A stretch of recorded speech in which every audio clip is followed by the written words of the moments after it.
What an unhinged comment. Oh my God. Okay. Former IDF, doesn't matter. Okay. Not a majority, but a decent chunk of them were also murdered by the Israeli Defense Forces.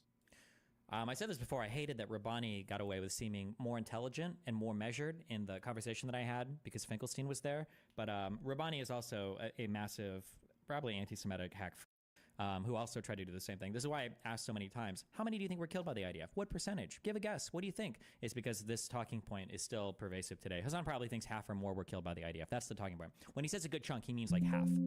So the 800 civilian deaths, he's going to say that like maybe 400 got killed by the IDF. And he's going to cite to that one Haaretz article that talks about how on the final day or two of fighting, like I think on October 9th or 10th or whatever, that I think some of civilians might have been killed, like I think like 10 or 12 might have been killed as the IDF was coming back through to try to clear out Hamas, because Hamas, Palestinian Islamic Jihad, and other Palestinian fighters were like holed up basically in kibbutzes and in homes and stuff.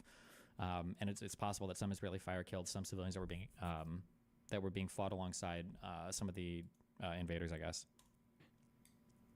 This has nothing to do with the Hannibal Directive whatsoever. It is anybody that brings it up in this context is completely has nothing to do with that. Doesn't matter. Okay. Not a majority, but a decent chunk of them were also murdered by the Israeli Defense Forces. Okay.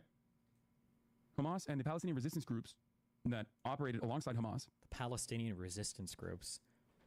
The second largest one was Palestinian Islamic Jihad, by the way. So the Palestinian resistance groups. And criminal elements that also broke through the boundary, the Gaza border fence. Criminal elements. So it's an effort to downplay Hamas as much as possible, or at least the Palestinian involvement in the Gaza Strip. So it was resistance fighters and then some criminals, I guess, right? Hamas and criminal elements that also broke through the boundary, the Gaza border fence, were responsible for the majority of the civilian deaths and the majority of the IDF deaths. Okay, for sure. Like that's not an unfair estimation at all. Okay.